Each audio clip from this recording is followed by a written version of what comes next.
How's it going? Good to see everybody. I'm Blake Tablak. I'm the CEO of Trax. This is Jason Westigard, our Chief Product Officer.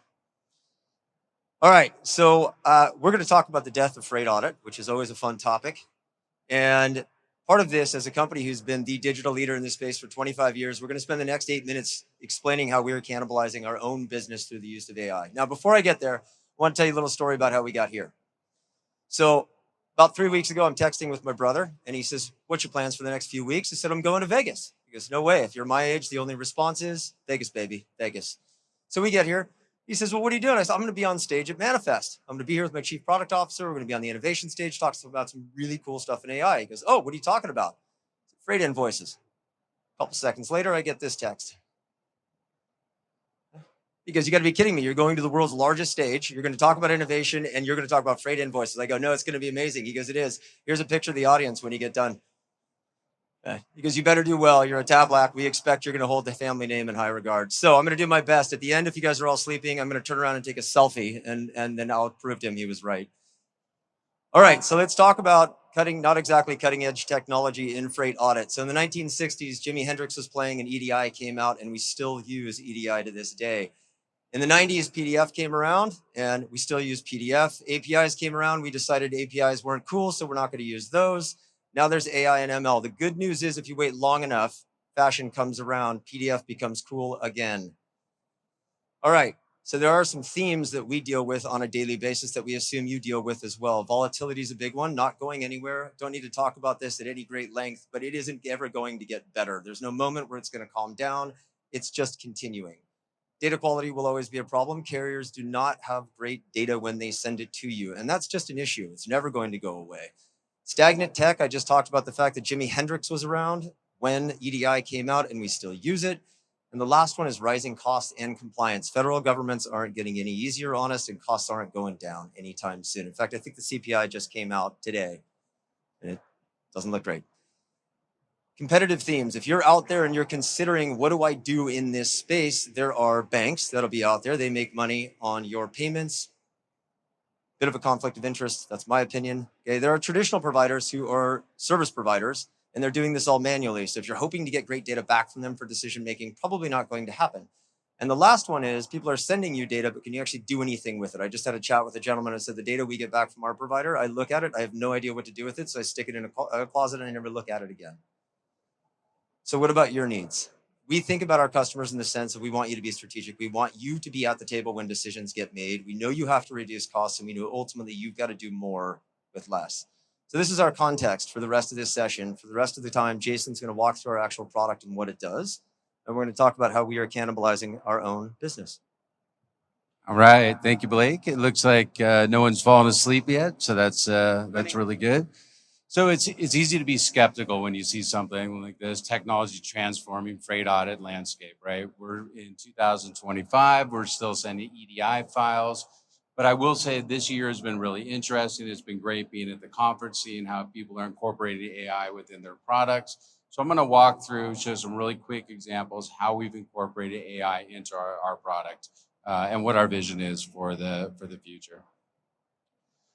So you guys have all seen the AI buttons. Feels like it's in every application today. Some of them are more useful than others, but in general, what they're doing is using LLMs or large language models to summarize data that's coming in.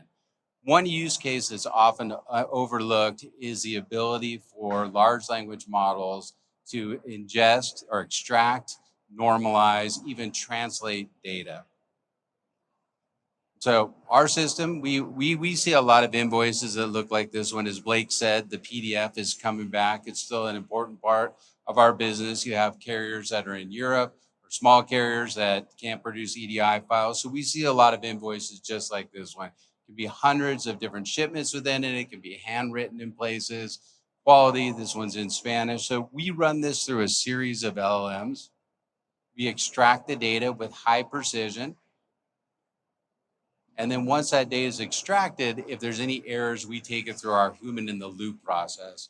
Any data that's corrected by our agents actually goes to improve the model going forward. So that's been really effective for us.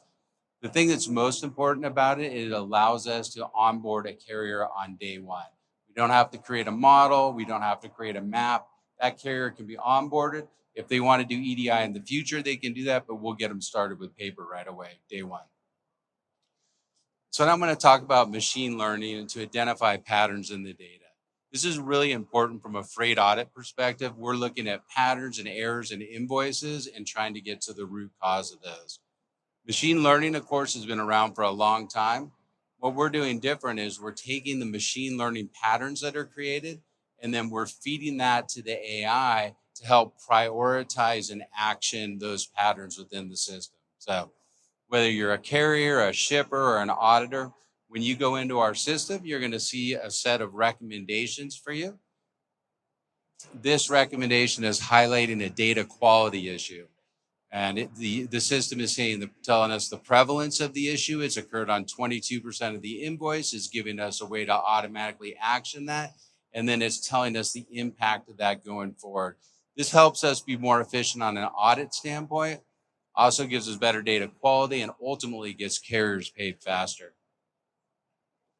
So once we've got the data clean coming in, we've got better quality data, we've eliminated the exceptions, we can focus on using AI to really help drive business decisions, critical business decisions.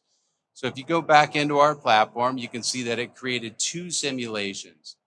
One thing that's really nice about it, instead of sitting idle, right, when someone's not using the software, it's constantly running data, simulations that are available for the user to look at. So these simulations could be good to go back in time and look at data, or going forward with things like budgets and negotiations with carriers as well. So I can either go into these simulations, or I can go and create my own.